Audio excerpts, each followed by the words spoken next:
91.9. And online at NHPR.org.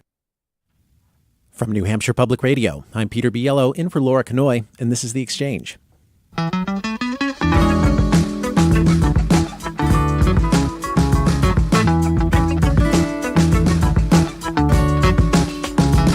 The United States Senate is closely divided in favor of the GOP, but Democrats are not sitting silently on the sidelines.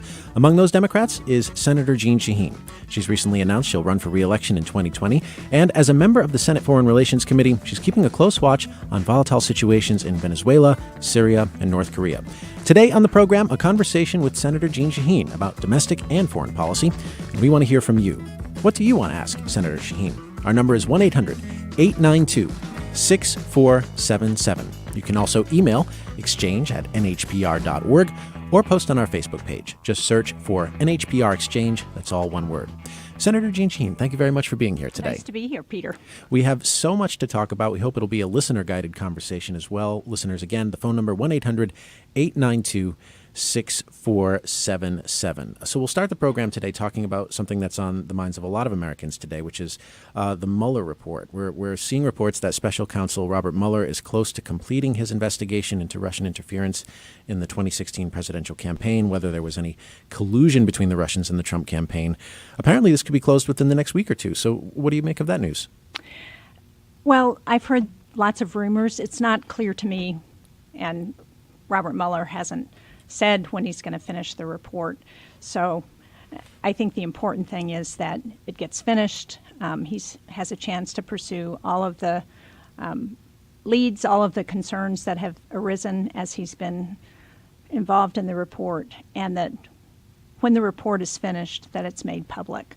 I think that's the number one priority. I think it's very important for the people of this country to be able to see what's in this report. Mm-hmm. So can you take us through the steps of what you would expect to happen once the investigation is complete? What would happen once we realize that he's done with this report? Well, he would deliver it to the Justice Department, and as people may remember if they saw any of the hearings around the new Attorney General Barr's testimony at the Judiciary Committee, there were a lot of questions about whether he would commit to making the full report public.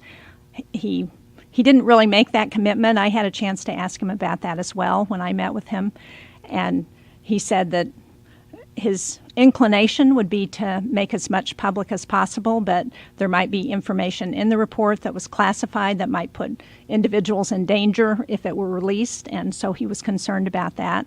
But I think we should all hold him to the fact that this report should be released. It's a report to the American people, and the American people need to see it. Mm-hmm. So when we talk about a report, are we talking about something similar to what Americans may remember seeing when Ken Starr was investigating President Bill Clinton? I don't know what we're going to see, frankly. Like a giant tome of information. We don't know. Well, we know that the sentencing memo for Bill Cohen was 800 pages long. Okay. So I assume it will be lengthy. But I've also read the indictments for some of the other people who have had indictments handed down who have gone to jail, and those have been relatively short. 18, 20, 30 pages. So I assume it's going to be a longer report, but I haven't seen any parameters, and because he's the special counsel, he has the ability to make some of those determinations. Mm-hmm. Is there going to be a component of this that only members of Congress will see, or will the public see exactly what members of Congress see? I think it's not clear. It's not clear. Yeah. And what you mentioned Attorney General Barr. What is your level of confidence in him that he will be following up on what he says would be his level of transparency?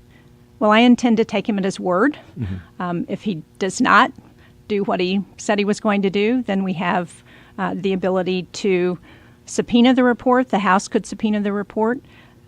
The Senate could as well. It's not clear that the Senate would do that given the Republican majority, but I think there are other ways in which we can make sure that the information in the report gets to the American people. Mm-hmm. The probe has been going on for 2 years now. As you mentioned, there have been some indictments, some guilty pleas already from several members of Trump's campaign, Paul Manafort, of course, and Roger Stone recently having been arrested. What do you make of these developments so far? Does that, in your mind, point to something greater, or is it sort of inconclusive? Peter, I think we need to wait and see what the report shows. I don't think we should jump to conclusions. I think there are very serious issues that have been raised around Russia's interference in our elections in 2016 and interference also in 2018.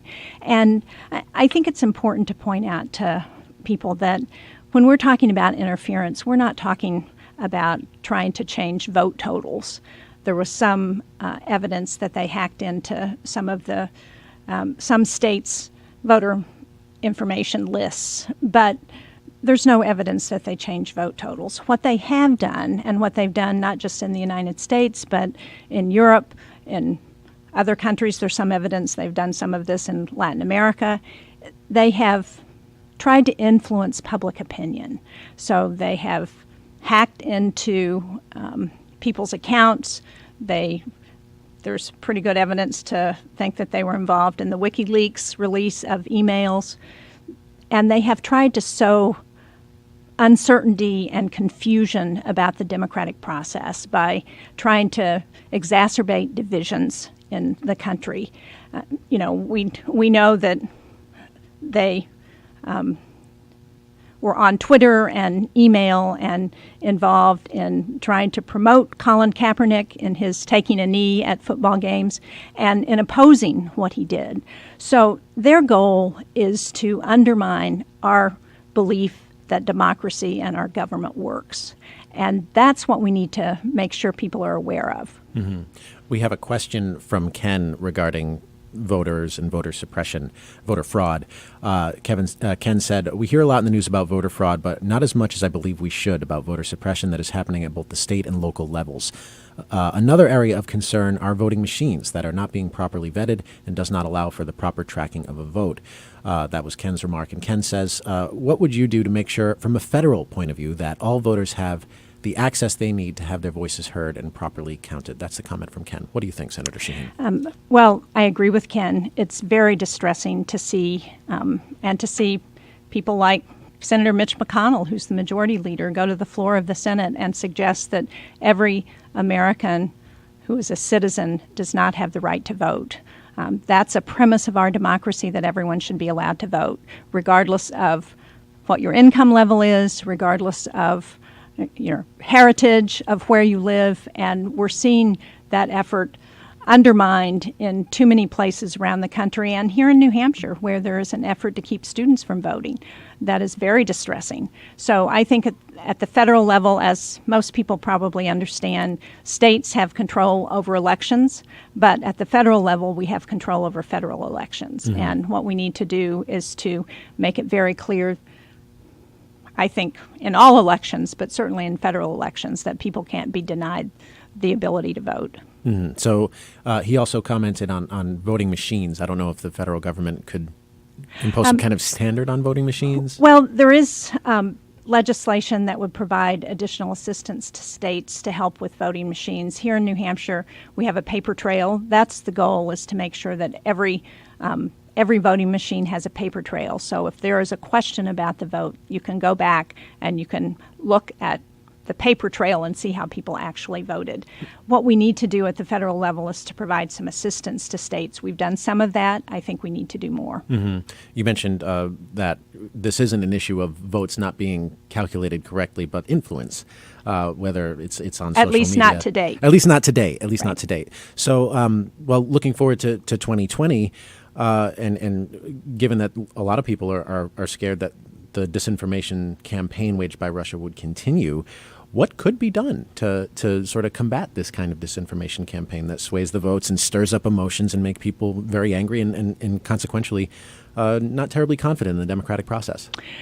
Well, I think people need to acknowledge that this is going on, and it's distressing that we have the President of the United States who's refused to acknowledge that there was Russian interference in our elections in 2016.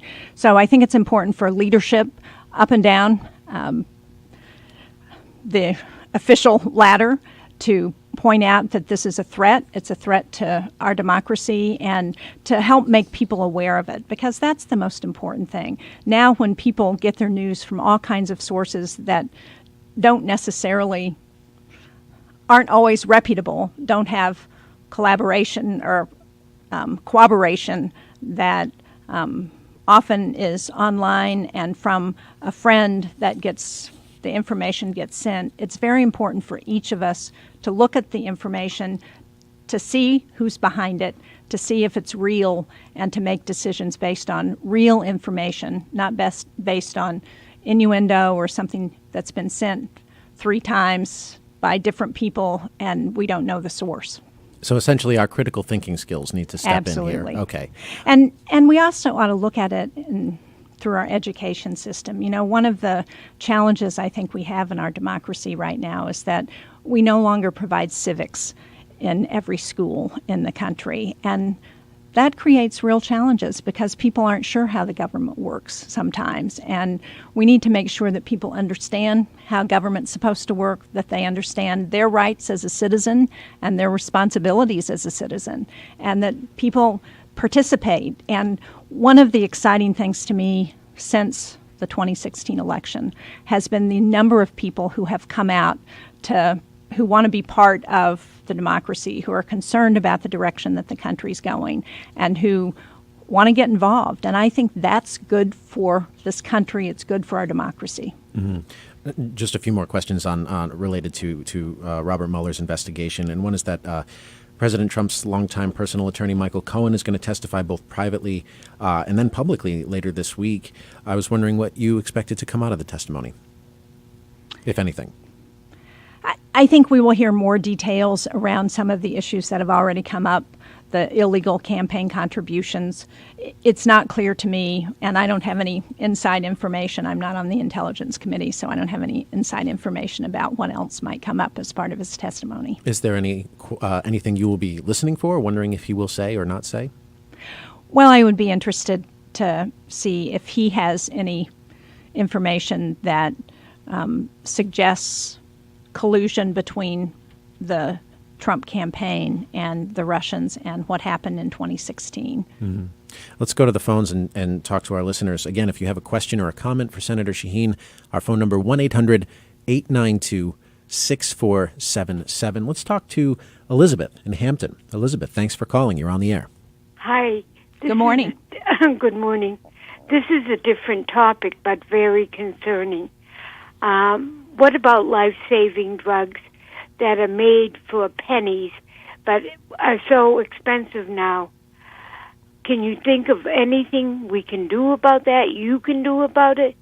You know, I for instance, a little girl that just before Christmas died because her mother couldn't afford insulin, which cost pennies to make.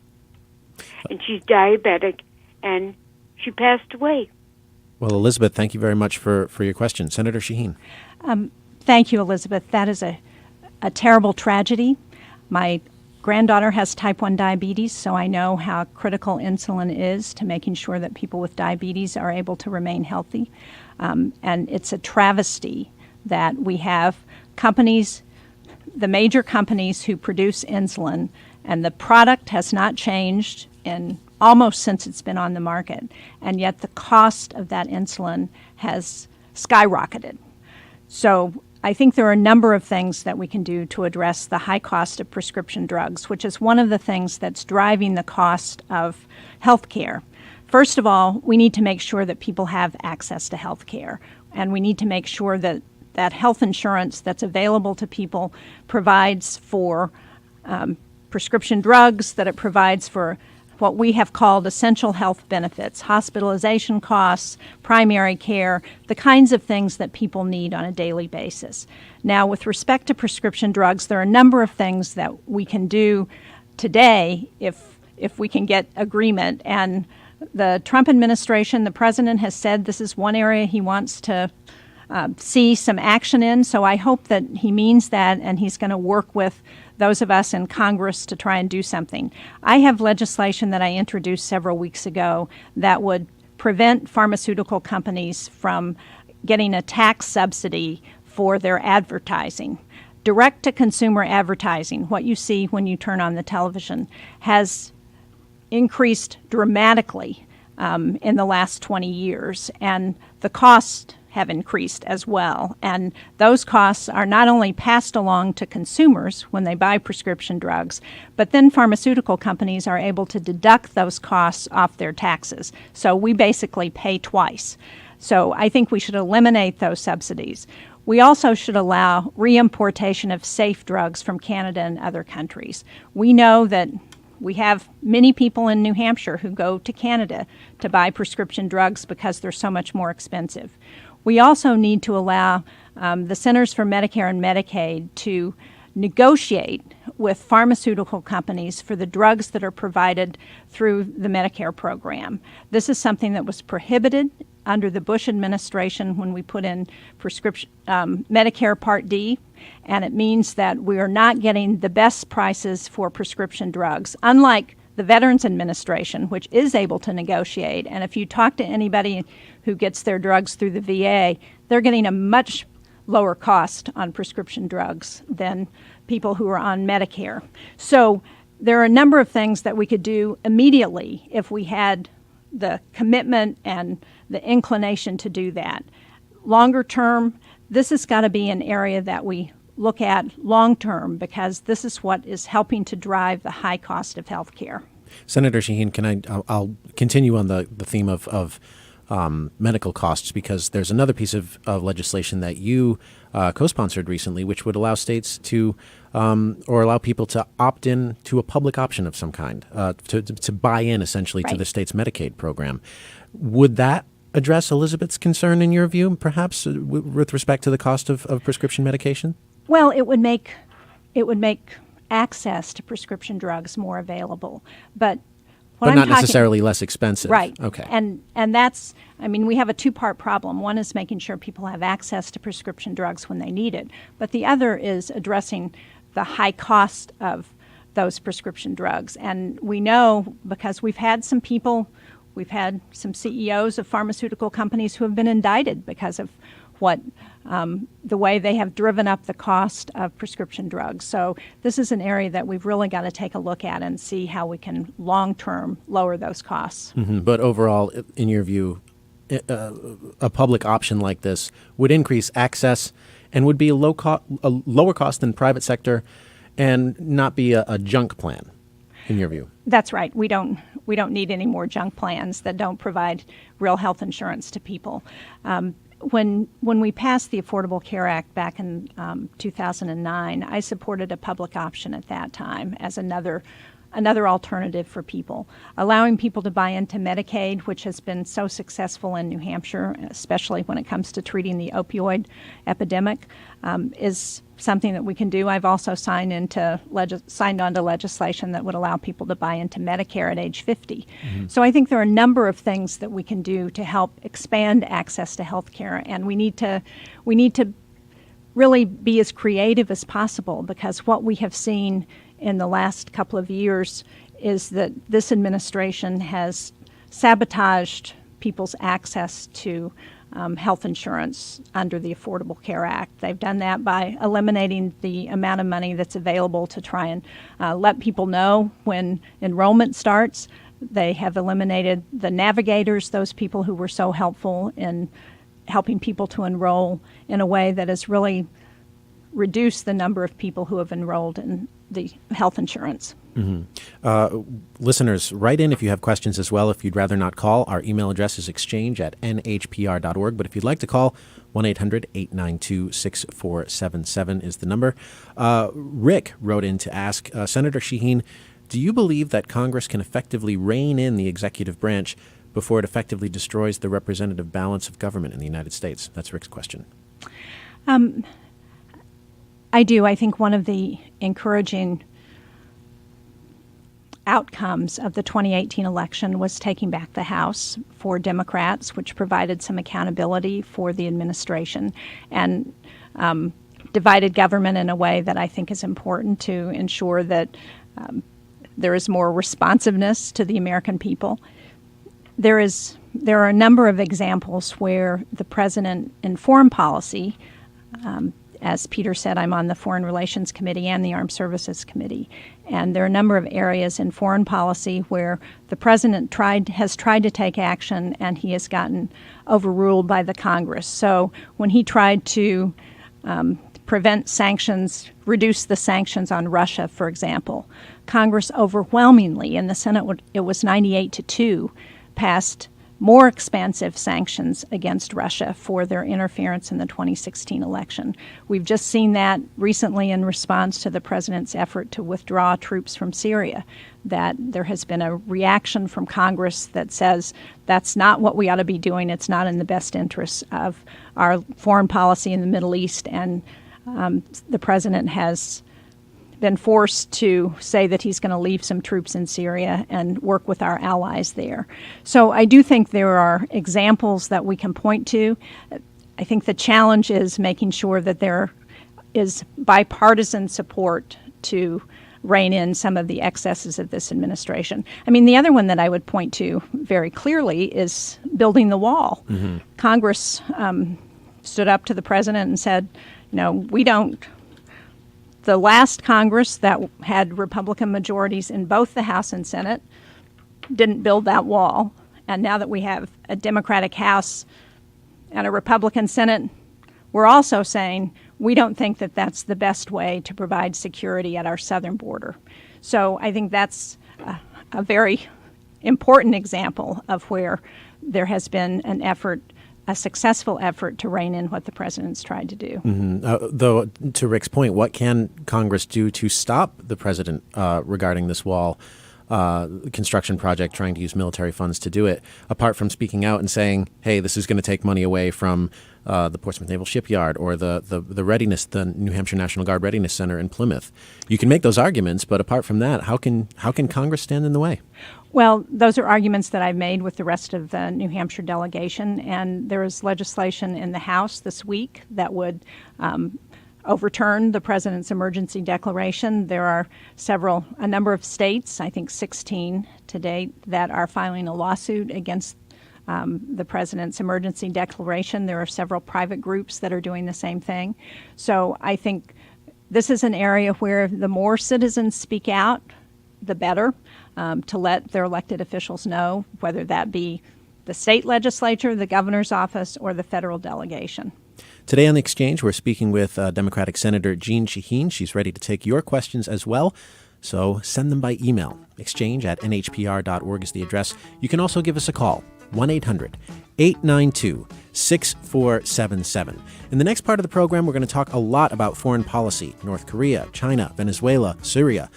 If you have a question about that, send it along, exchange@nhpr.org. But we're also going to talk about more domestic policy later in the program, and you can call about that as well. Again, 1-800-892-6477. I'm Peter Biello. This is The Exchange. We'll be right back.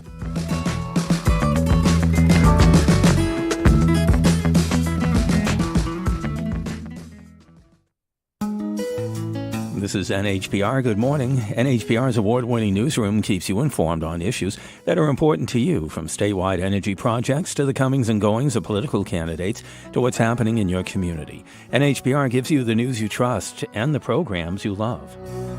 Support for NHPR comes from you, our listeners, and from New England College, committed to meeting the needs of lifelong learners with certificate programs in instructional design, user experience design, and graphic design. nec.edu/CE. And from People's United Bank N.A., helping clients pay bills and manage accounts using the new mobile app from People's United Bank, peoples.com. Partly cloudy today, chance of snow showers, windy, some gusts up to 55 miles per hour possible. Highs today upper teens north, ranging around 30 degrees in southern New Hampshire. This is NHPR.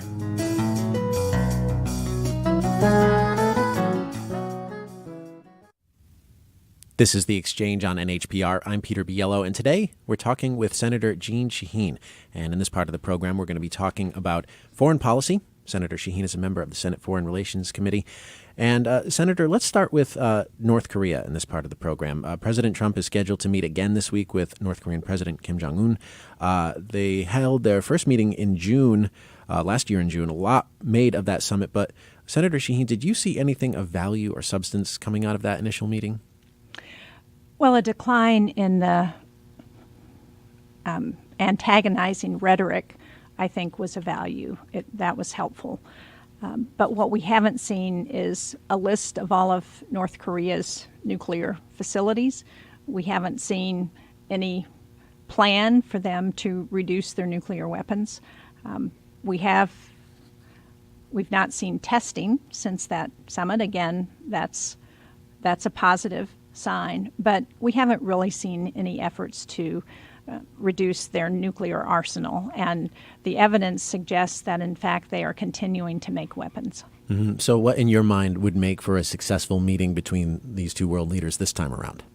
It would be to start with a list of where all of their nuclear sites are, how many weapons they have, how inspections might be done, commitment to actually reduce weapons on some sort of a schedule. But in order to do that, there has to be a lot of work done outside of the summit meeting with the two leaders. And that work, my understanding, has gone very slow, and we've seen very little progress. Mm-hmm. But is slow better than nothing? Slow is better than nothing. Mm-hmm. And a reduction in the inflammatory rhetoric is better than nothing as well. What we don't want is to see something happen as the result of escalating the attacks between the United States and North Korea. But we also need to see some real progress. Just because we're not seeing testing, just because the president says he had a good discussion with Kim Jong Un, doesn't mean that we're seeing real progress. What I hope we will not see is any kind of a commitment on the part of the president to withdraw our troops from South Korea. There have been rumors that may be what he's thinking about. I think that would be a terrible decision, because not only would it affect North Korea and what's happening there, but it would send a signal to China that and basically give them free rein throughout Asia and the South China Sea in a way that is not in America's interest and not in the interest of our allies, Japan, South Korea, Vietnam, the Philippines, our other allies in Asia. Mm-hmm. So are you saying under no circumstances should the U.S. withdraw troops from South Korea, or is there a circumstance under which that might be a worthy trade? Well, I'm not going to speculate on what the circumstances might be. Certainly, we would have to see a lot more than we've seen right now from North Korea on what they're really doing. You know, if we could be assured that North Korea had eliminated all of its nuclear weapons off the Korean Peninsula, then maybe we should discuss that. Mm-hmm. To what extent do you think the North Korean government is negotiating in good faith with the United States and not, as some critics have said, simply enjoying the fact that they're being given so much attention from the President of the United States? Well, it seems they are clearly enjoying that and hoping to have more relief from sanctions against them that would allow more money to flow into their economy. But again, we should not be talking about deliverables until we've actually seen what North Korea is willing to do. And so far, we haven't seen that. Mm-hmm. Listeners, give us a call if you have questions, particularly about foreign policy in this part of the program. Our number is 1-800-892-6477. Let's talk to Brennan in Manchester. Brennan, thanks for calling. You're on the air. Hi. Hi, Brennan. Senator Shaheen. How's it going? Good. How are you? Doing okay. I just had a question regarding your stance on our troops in Syria. So having looked at previous rhetoric from the Democratic Party regarding foreign engagements, especially in, like Iraq and Afghanistan, and even President Obama during his, when he was running as a candidate, I found that the rhetoric was often focused on pulling out of the Middle East, which is actually very popular with the American people in general, which is why I think Trump is doing it, especially Syria. So my question is, as a Democrat, as someone who's, as someone who's part of a political party that, at least used to have the proclivity to want to disengage from long-term military endeavors abroad, wouldn't you think it would be wise that the fact that the president, even now that we've dealt so much damage militarily to the Islamic State, to bring our, men and women home? I mean, I've got family in the military, and I would hate to see a long-term engagement get more of our men and women killed. It doesn't seem to really line up with what seems to be an effective foreign policy plan. And I know they may have put a lot of opinion out there, but my general question is, why are you supportive of keeping our troops in Syria? I mean, most people would like to see them come home. Thank you, Brennan. Really appreciate the call. Senator Shaheen. Well, first of all, I would agree. I don't want to see any of our men and women who are serving in the military in harm's way. And every time we lose someone, it is a real tragedy. But we do not currently have a strategy in Syria. And Syria is a very important gateway in the Middle East, where we are seeing a civil war that's been going on now for 7 years that has displaced millions of people and killed hundreds of thousands of Syrians.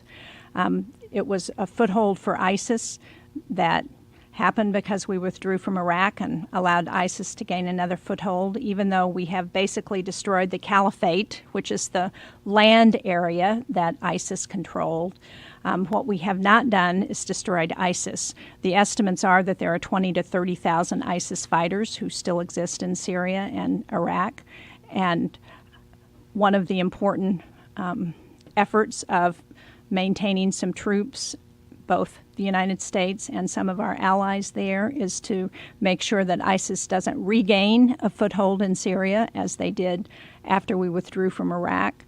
I had the opportunity to visit Syria last summer, and I was in Manbij, which is the town where the bombing occurred not too long ago, and 4 Americans were killed in a terrible tragedy.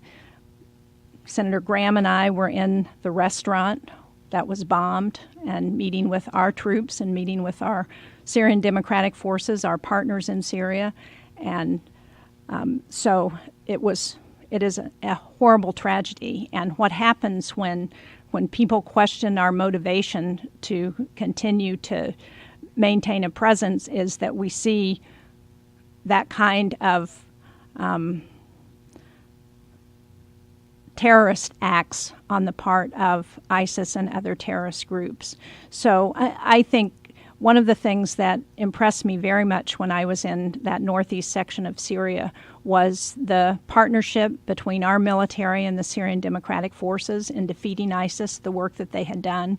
It was listening to the Syrians that we talked to who were so pleased and didn't want us to leave because our presence there had meant that there was stability. They were very concerned about what would happen with the Turks coming across the border and how the Turks might engage the Kurds on the Syrian side of the border. And we also have hundreds of foreign fighters that are being detained in Syria by the Syrian Democratic Forces that we are providing support to.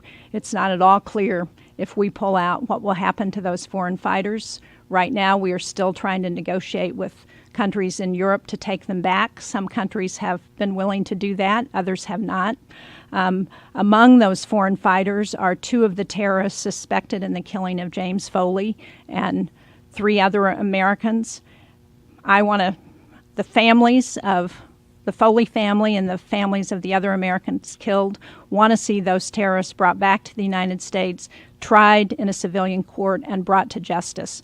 We need to make sure that that happens. So there are a lot of interests that we have in Syria right now, and if we pull out completely and we leave Syria to the influence of Iran and Russia and Assad, then I think it has long-term implications for the Middle East. Senator Shaheen, we got a call from Pat in Chichester. Pat, thank you very much for calling. You're on the air. Hi. Senator Shaheen, I've talked with your Hi, Pat. with your staff quite a bit. I'm a retired combat veteran.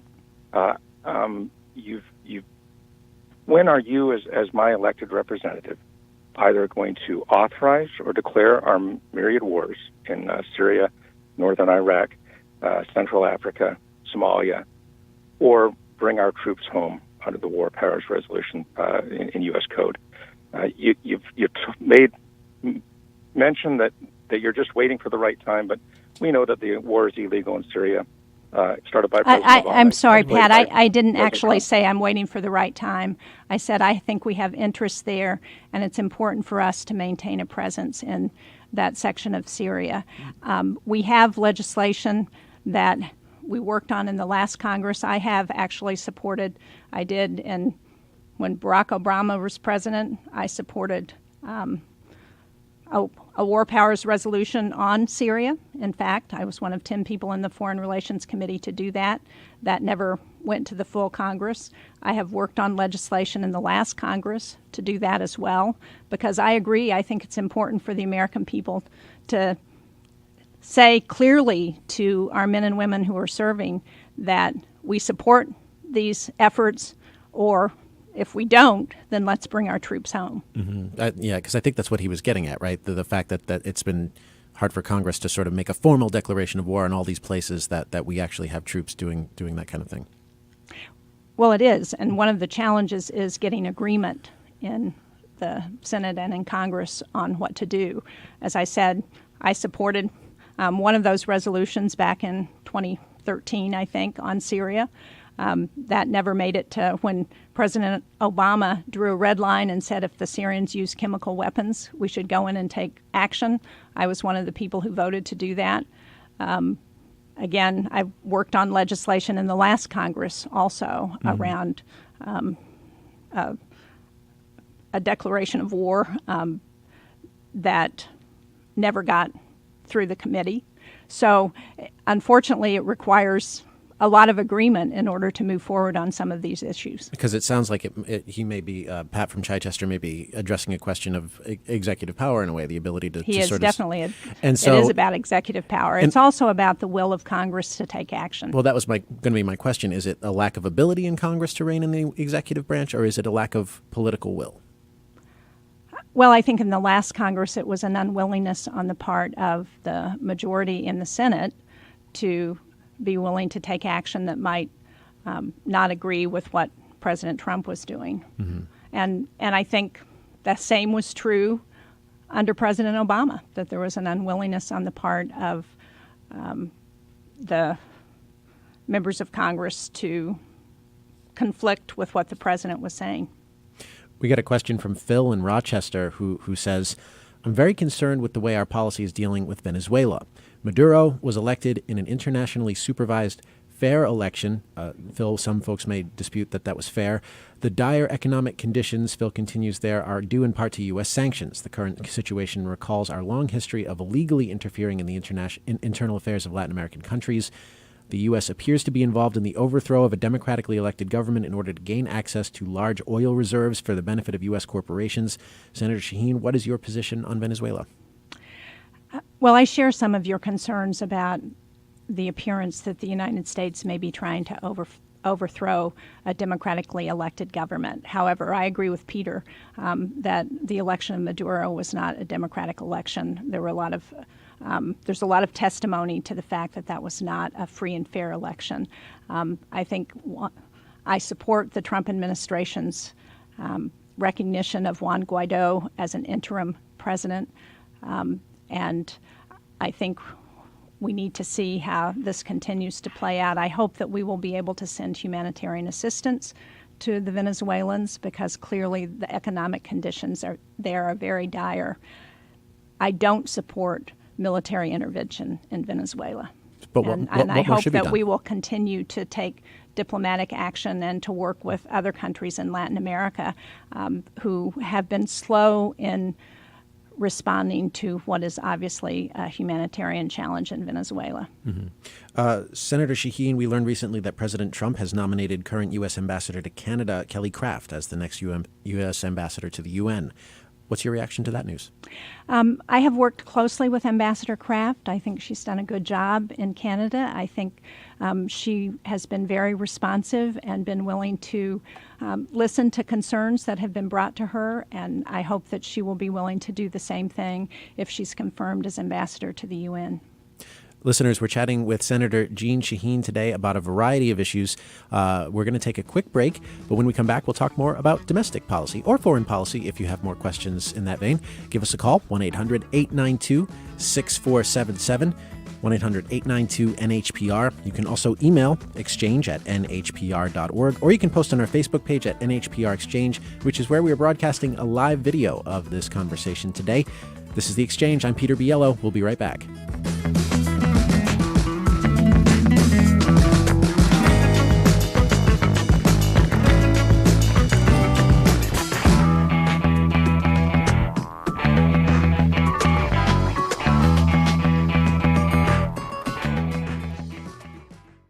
Should Hollywood's biggest night get a little smaller?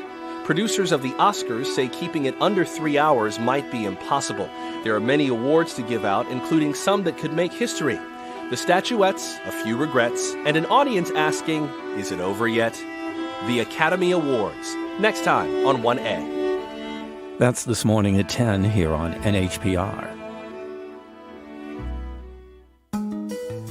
Support for NHPR comes from you, our listeners, and support also comes to us from New England's Tap House Grill in Hooksett, where good times are always on tap, offering a rotating selection of 48 local and craft beers on tap, plus a fresh-from-scratch kitchen. And from the Village at White River Junction, in-town assisted living and memory care, offering compassionate care and a wide range of amenities, now open. The Village at WRJ.com. This is NHPR. This is The Exchange on NHPR. I'm Peter Biello, filling in today for Laura Kanoy, and we're talking with Senator Jeanne Shaheen about all the issues pertaining to American government today. Anything on your mind, give us a call, 1-800-892-6477, 1-800-892-NHPR. We just spoke a little bit about foreign policy, and I'd be remiss if we didn't talk a little bit about China. So let's start there. It's been reported that President Trump is citing progress in trade talks with China and is delaying a March 2nd tariff deadline. That extension prevents the U.S. from increasing tariffs on $200 billion of Chinese exports from 10% to 25% on that date. Senator Shaheen, what's your response to that announcement? Well, I think that's a positive step. I think there are many issues with China and trade and dumping products into our market and trying to eliminate American businesses. But I don't think the tariffs have been a very blunt instrument that we've used, and it's had a real impact not just on China but also on our own businesses. And for that reason, I don't think that's the best way to attack what China has done in terms of trade.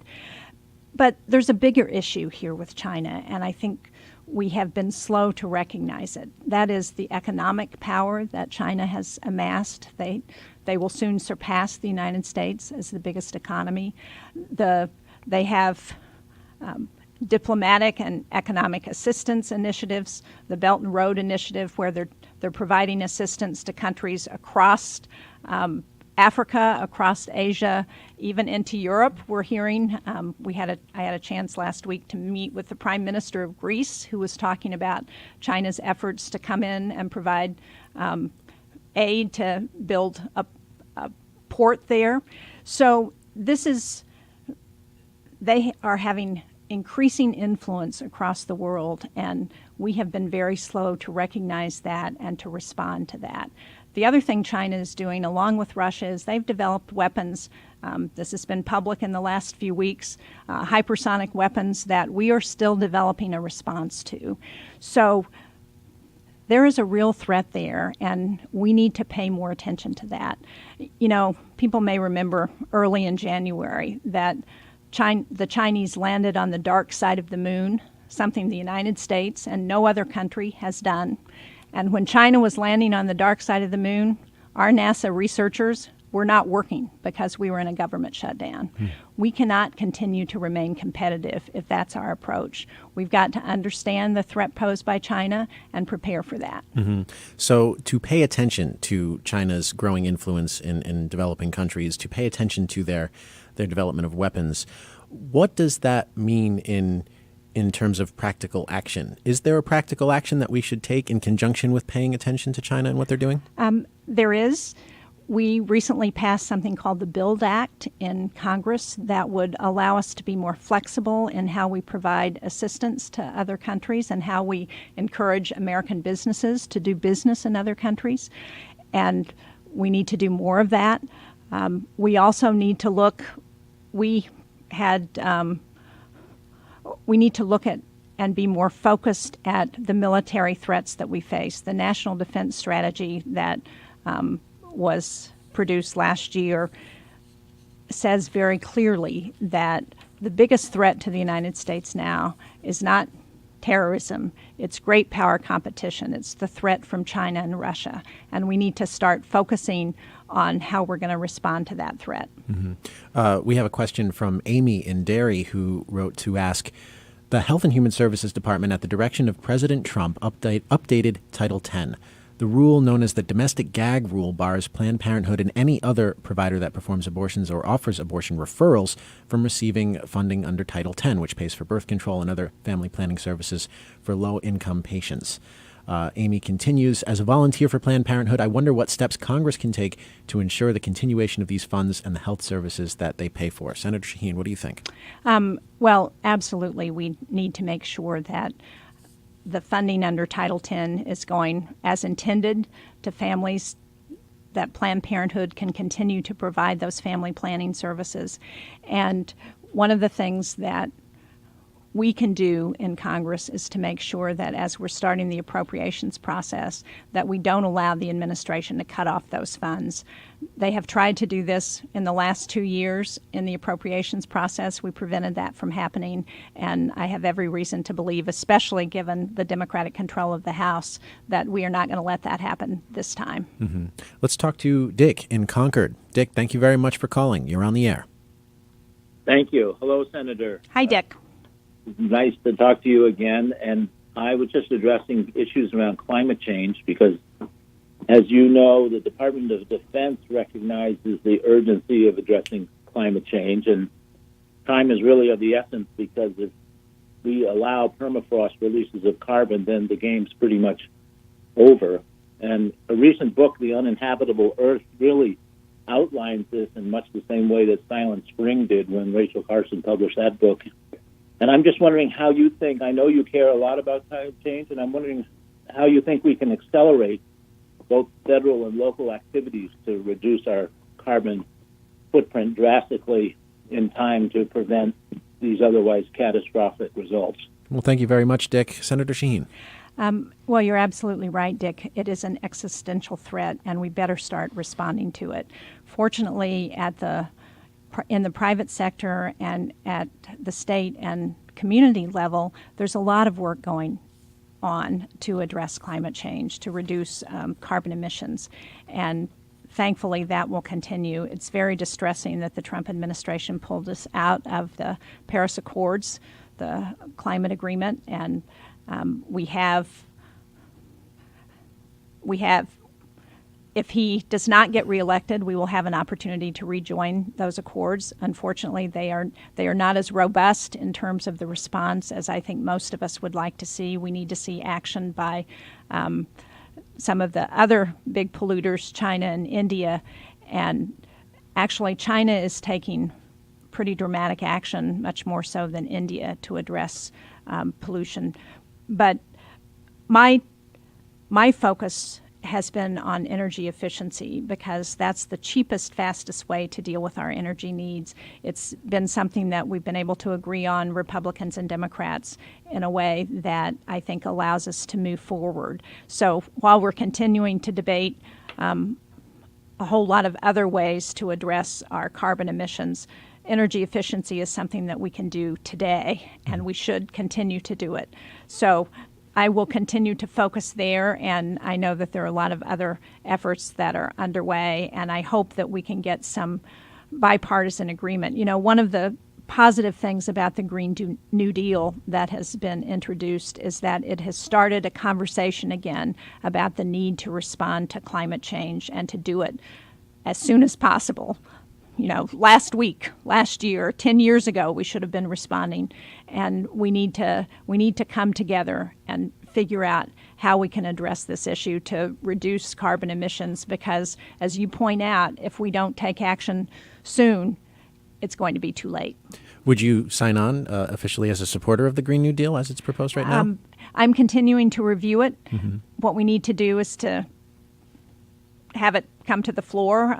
Senator McConnell has said he's going to have a vote on it, so we'll see when that occurs. Mm-hmm. I imagine if you're interested in energy efficiency that you would like at least the provision in the Green New Deal that says buildings that exist now have 10 years to sort of come up to a new standard of efficiency. Is that something that you like about the Green New Deal? Well, it is, but I think we got to be realistic too. We have a lot of people in New Hampshire who would really like to retrofit their homes to make them more energy efficient because they're more comfortable that way. They save money on their energy bills, but they may not have the money to do that. Mm-hmm. So we got to figure out how we're going to provide the assistance that people need. Again, I have legislation that I've had now for 3 Congresses with Rob Portman from Ohio that would incentivize building codes in a way that would provide for dramatic savings in energy. It would be the equivalent of taking 22 million cars off the road. Mm-hmm. And we're still working on that. So we've got to get some agreement around how we're going to accomplish these goals. Mm-hmm. Yeah, that's part of the issue with the Green New Deal is that it's a resolution without a clear path, but more like a set of guidelines. Another one of the guidelines within the Green New Deal is an acknowledgement, at least on the part of the authors, that the impacts of climate change are disproportionately bad for people, for minority communities. Right. And so for people with low economic means. Yep, exactly. So part of the guidelines set out for the Green New Deal is that Congress would be mindful of that as they go about trying to create new jobs in clean industries and addressing some other things like the energy efficiency thing that we just spoke about. So I guess my long-winded question to you is that another portion of the Green New Deal that you would support? Well, yeah, one of the great things about the new energy economy is all of the jobs that are being created. And we need to figure out how to incentivize those jobs in a way that provides more opportunities for Americans, that provides energy savings for families. So I think there are lots of opportunities there, and we need to think about how we can come together around that. But it starts with recognizing the science of climate change. And to me, one of the most disturbing things about this debate has been all of those people who continue to say climate change is not real, that the science is not real. That just totally misses science that everybody agrees on now. So to continue to use that as a reason to not do something about climate change is just a red herring. It's totally bogus, and we need to get serious about this issue. You recently announced that you're going to run for a 3rd term in the Senate. I did. Can you spell out for us maybe one or two of the major initiatives you'd like to push as a candidate in 2020? Well, one of the issues that I continue to work on, and one of the areas where I am most proud of my work over the last several years, is about getting more resources to address the opioid epidemic. As we know, almost every community in New Hampshire, almost everyone you meet knows someone who has been affected by the tragedy of substance use, misuse. And we were able to get a significant amount working across the aisle over the last 3 years. Including 2019, we're going to have about $7 billion to help provide resources to address the opioid epidemic. That will help with treatment, that will help with law enforcement and interdiction, that will help build a pipeline of treatment providers to address this epidemic. We were able to get a set-aside for states hardest hit. So New Hampshire has the 2nd highest overdose death rate in opioid related drugs of any state in the country. We were able to go from about 3 million in 2017 to in 2018 and 2019 we're going to get about 24 million. It's one of the things that's helped the state set up the hub and spoke response to provide treatment. So I will continue to work on that. That's something that we need to stay at until we've beaten this epidemic. Mm-hmm. Other questions pertaining to 2020, if we have some time for that. You spoke at the New Hampshire Democratic Party fundraiser on Friday night, where presidential candidate Elizabeth Warren was the keynote. And you gave Senator Warren some pretty high praise, saying that she was a force to be reckoned with. So, crowded field of Democrats, what do you think of Elizabeth Warren's chances specifically here in New Hampshire? You know, Peter, I'm not going to endorse any candidate in the presidential race because I have my own Senate race to run. I've offered help for everybody who comes to New Hampshire. You're not going to endorse at any period? I'm not going to endorse at any period, Okay. no. And that includes Elizabeth Warren, it includes Sherrod Brown, it includes Amy Klobuchar, Kirsten Gillibrand, Kamala Harris. I mean, it's anybody who is coming to New Hampshire. I'm happy to answer questions, provide any assistance that I can, but I'm not going to endorse. Okay, but short of that, thoughts on Elizabeth Warren's candidacy? Well, again, as I said Friday night, I'm glad she's in this race. I think she's raising critical issues that are important to the country. Mm-hmm. A lot of the people running for president are your Senate colleagues. They are. So is that having an impact at all with your ability to sort of discuss things with your fellow senators? If they're off on the campaign trail, in other words, you can't really chat with them about what you need to chat with them about? I don't know not if that's the so case. far. It's early in Yeah. the process, so it's not clear how it will play out, but at this point, no. Mm-hmm. We had a question from Jared who wanted to know your thoughts on voting changes such as ranked choice voting, open primaries, and modified blanket primaries. I had a chance to observe Maine, as I'm sure you did, in the last election. They were using ranked choice. They were using ranked choice in some of the races, not all of them. It is complicated, so I think it takes some time to phase in. But listen, my first choice is to make sure that everybody who is 18 gets registered to vote. I think we ought to make it a whole lot easier to register to vote. You turn 18, you ought to graduate from high school with a diploma in one hand and a voter registration card in the other. I think we need to make sure that people can vote, that polling hours are such that people can actually make it to the polls, people who have to work. I think we should stop trying to prevent young people and people of color and people with low economic means from voting. That's where I think we ought to start in terms of our voting process. Should Election Day be a national holiday? You know, there are still people who have to work even on national holidays. So I don't know that gets at what we're fundamentally trying to get at. There are a lot of people who think the answer is vote by mail or vote at home rather than having a national holiday. Well, Senator Shaheen, so much to talk about. We appreciate you spending the hour with us and sharing your views. Nice to be here. Thank you very much. And listeners, remember, the conversation continues online at NHPR.org and at our Facebook page. Just search for NHPR Exchange. The Exchange is a production of New Hampshire Public Radio. The engineer is Dan Colgan. Our senior producer is Ellen Grimm. Michael Brindley is our program manager. Our producers are Jessica Hunt and Christina Phillips. Our public radio fellow is Ali Oshinsky. And our theme music was composed by Bob Lord. I'm Peter Biello. Thank you very much for listening.